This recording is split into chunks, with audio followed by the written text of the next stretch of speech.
عزیز طلبہ طالبات اور معزز ناظرین، میں ہوں مظہر حسین سید اور آپ دیکھ رہے ہیں آن لائن اردو ٹیچنگ۔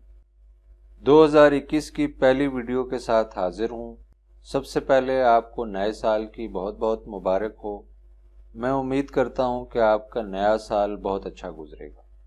اس نئے سال کے موقع پر ہم آپ کے لیے ایک انتہائی دلچسپ سلسلے کا آغاز کر رہے ہیں۔ وہ دلچسپ سلسلہ ہے کیا، اس کے بارے میں آپ کو آگے چل کر بتاؤں گا۔ سب سے پہلے بڑھتے ہیں آج کے موضوع کی جانب۔ آج کا موضوع ہے شعری اصطلاحات کے بارے میں، جس میں ہم مطلع، مقطع، ردیف اور قافیے کی تعریف پڑھیں گے۔ مطلع کے لغوی معنی ہیں طلوع ہونے کی جگہ۔ شاعری کی اصطلاح میں غزل کے پہلے شعر کو، جس کے دونوں مصرے ہم قافیہ ہوتے ہیں، مطلع کہتے ہیں۔ مثلاً مرزا غالب کی ایک غزل کا مطلع: ہزاروں خواہشیں ایسی کہ ہر خواہش پہ دم نکلے، بہت نکلے میرے ارمان لیکن پھر بھی کم نکلے۔ فراز کی ایک غزل کا مطلع کچھ اس طرح ہے: نہ شب و روز ہی بدلے ہیں نہ حال اچھا ہے، کس برہمن نے کہا تھا کہ یہ سال اچھا ہے۔ غزل میں ایک سے زائد مطلب بھی لائے جا سکتے ہیں۔ یہ غزل کے شروع میں یکے بعد دیگرے آتے ہیں اور انہیں مطلع ثانی، مطلع ثالث وغیرہ کہتے ہیں۔ مطلعوں کے بعد جو شعر آتا ہے اسے حسن مطلع کہتے ہیں۔ اگر کسی غزل کے پہلے شعر کے دونوں مصرے ہم قافیہ نہ ہوں تو وہ غزل کا پہلا شعر کہلائے گا، اسے مطلع نہیں کہہ سکتے۔ یعنی مطلع ہونے کے لیے دو شرائط کا پورا ہونا ضروری ہے۔ نمبر 1 کہ وہ غزل کا پہلا شعر ہو، اور نمبر 2 وہ ہم قافیہ ہو، ہم ردیف ہو۔ اسی صورت میں وہ غزل کا مطلع کہلائے گا۔ اب بڑھتے ہیں مقطع کی جانب۔ مقطع کے لفظی معنی ہیں کاٹنے کی جگہ یا کسی چیز کے ختم ہونے کی جگہ۔ شاعری کی اصطلاح میں غزل کا آخری شعر، جس میں شاعر اپنا تخلص استعمال کرتا ہے، مقطع کہلاتا ہے۔ مومن خان مومن کی غزل کا مقطع ہے: عمر ساری تو کٹی عشق بتاں میں مومن، آخری وقت میں کیا خاک مسلماں ہوں گے۔ فراز کی ایک غزل کا مقطع دیکھیے: جس طرح تم گزارتے ہو فراز، زندگی اس طرح گزرتی نہیں۔ مقطع کے لیے ضروری ہے کہ وہ غزل کا آخری شعر ہو اور اس میں شاعر کا تخلص بھی استعمال ہو۔ اگر غزل کے آخری شعر میں تخلص استعمال نہ ہو تو وہ غزل کا آخری شعر ہونے کے باوجود مقطع نہیں کہلائے گا۔ اسی طرح اگر شاعر نے آخری شعر کے علاوہ کسی شعر میں تخلص استعمال کیا ہے تو اسے بھی مقطع نہیں کہہ سکتے۔ یعنی مقطع ہونے کے لیے بھی دو شرائط کا پورا ہونا ضروری ہے۔ نمبر 1 کہ وہ غزل کا آخری شعر ہو، اور نمبر 2 کہ اس میں شاعر نے اپنا تخلص استعمال کیا ہو۔ اب بڑھتے ہیں قافیے کی جانب۔ لیکن قافیے کی جانب بڑھنے سے پہلے میں آپ کو بتا دوں کہ وہ دلچسپ سلسلہ کیا ہے جو ہم آج سے آپ کے لیے شروع کر رہے ہیں۔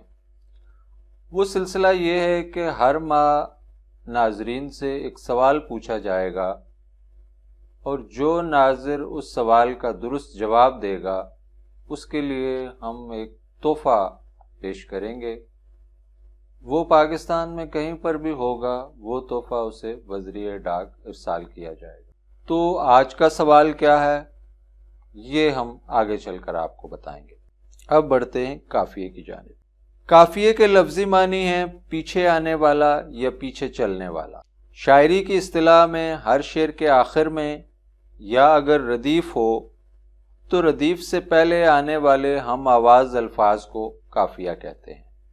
مثلاً لذت غم بڑھا دیجئے، آپ پھر مسکرا دیجئے، ایک سمندر نے مجھ سے کہا مجھ کو پانی پلا دیجئے۔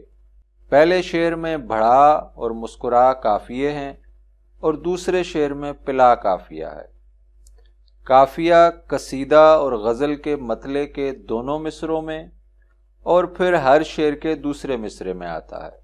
مثنوی کے ہر شعر کے دونوں مصروں میں قافیہ استعمال ہوتا ہے۔ اب ہم پڑھتے ہیں ردیف۔ ردیف کے معنی ہیں ایک ہی گھوڑے پر کسی کے پیچھے سوار ہونے والا۔ شاعری کی اصطلاح میں اگر قافیے کے بعد کوئی لفظ یا کچھ الفاظ بار بار جوں کہ توں دہرائے جائیں تو وہ ردیف کہلاتے ہیں۔ مثلا ابن مریم ہوا کرے کوئی، میرے دکھ کی دوا کرے کوئی، کیا خضر نے سکندر سے، اب کسے رہنما کرے کوئی۔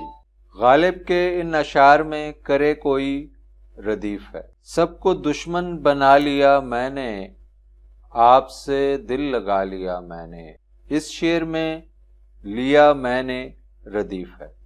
ردیف کبھی ایک لفظ پر مشتمل ہوتی ہے اور کبھی دو پر۔ اس میں لفظوں کی تعداد 3، 4، 5، 10 یا اس سے زائد بھی ہو سکتی ہے، مگر ضروری ہے کہ وہ الفاظ قافیے کے بعد جوں کہ توں بار بار دہرائے جائیں۔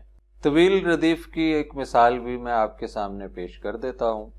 تتلیوں کے موسم میں نوچنا گلابوں کا، ریت اس نگر کی ہے اور جانے کب سے ہے، دیکھ کر پرندوں کو باندھنا نشانوں کا، ریت اس نگر کی ہے اور جانے کب سے ہے۔ خاموشی میرا شیوا، گفتگو ہنر اس کا، میری بے گناہی کو لوگ کیسے مانیں گے، بات بات پر جبکہ مانگنا حوالوں کا، ریت اس نگر کی ہے اور جانے کب سے۔ ان اشعار میں کا، ریت اس نگر کی ہے اور جانے کب سے ہے ردیف۔ عزیز طلبہ، طالبات اور معزز ناظرین، امید ہے آج کی ویڈیو آپ کو پسند آئی ہوگی اور اس ویڈیو کو دیکھنے کے بعد آپ مطلع، مقطع اور قافیہ ردیف کی ایک مختصر تعریف سے آگاہ ہو گئے ہوں گے۔ اب بڑھتے ہیں آج کے سوال کی جانب۔ آج کا سوال یہ ہے کہ سال نو کے اشعار کے حوالے سے بنائی جانے والی ویڈیو میں مجھ سے ایک غلطی ہوئی ہے۔ آپ نے اس غلطی کی نشاندہی کرنی ہے۔ اگر آپ اس ویڈیو کو بغور دیکھیں گے تو آپ اس غلطی تک آسانی سے پہنچ جائیں گے، اور اگر آپ نے میری اس سے پہلے بنائی جانے والی ویڈیوز، خصوصی طور پر شعری اصناف سخن کی ویڈیوز دیکھی ہیں، تو اس ویڈیو میں ہونے والی غلطی کی نشاندہی آپ بہت ہی آسانی سے کر سکتے ہیں۔ تو جو طالب علم اس ویڈیو میں ہونے والی غلطی کی نشاندہی کرے گا، اس کے لیے میں اپنی کتاب تحفتاً پیش کروں گا۔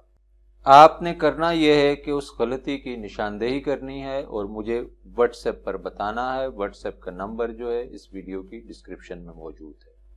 اس ویڈیو کو لائک کرنا، کمنٹ کرنا اور شیئر کرنا ہرگز نہ بھولیے گا، اور آپ نے اگر اب تک اس چینل کو سبسکرائب نہیں کیا تو اس چینل کو سبسکرائب لازمی کیجیے گا۔ ملتے ہیں جلدی کسی نئی ویڈیو کے ساتھ۔